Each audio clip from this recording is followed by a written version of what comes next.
जनाब सब लोग इबादत तो कर ही रहे होंगे। इस जो रमज़ान मुबारक में हमने क्या करना होता है, थोड़ी सी बाकी रूटीन के मुताबिक थोड़ी सी इसमें जो है वो इजाफा करना होता है कुछ चीज़ों का, जैसे कि तहज्जुद की नमाज जो लोग पढ़ते हैं वेल एंड गुड, जो लोग नहीं पढ़ते एक तो तहज्जुद की नमाज का जो है वो एहतमाम करना होता है। एक जनाब व्यूअर्स होते हैं तहियातुल वज़ू होते हैं, जब हम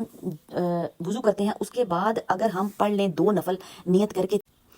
अगर हम वज़ू करके जनाब 2 नफल पढ़ लें, नमाज तो ज़ाहिर है पढ़नी है हमने, तहियतुल वज़ू पढ़ लें तो क्या होगा, उसका भी बहुत ही ज़्यादा अजर व सवाब है और उससे भी गुनाह जड़ते हैं, क्योंकि रमज़ानुल मुबारक में मोस्टली हम लोगों ने अपने आप को गुनाहों से जनाब करना है पाक। और उसके बाद फिर आप तहज्जुद पढ़ें, एक तो इजाफी चीज़ ये हो गई, और सेकंड हमारी सारी नमाज़ें हो गई, और इजाफा इसमें क्या करना है, इशराक और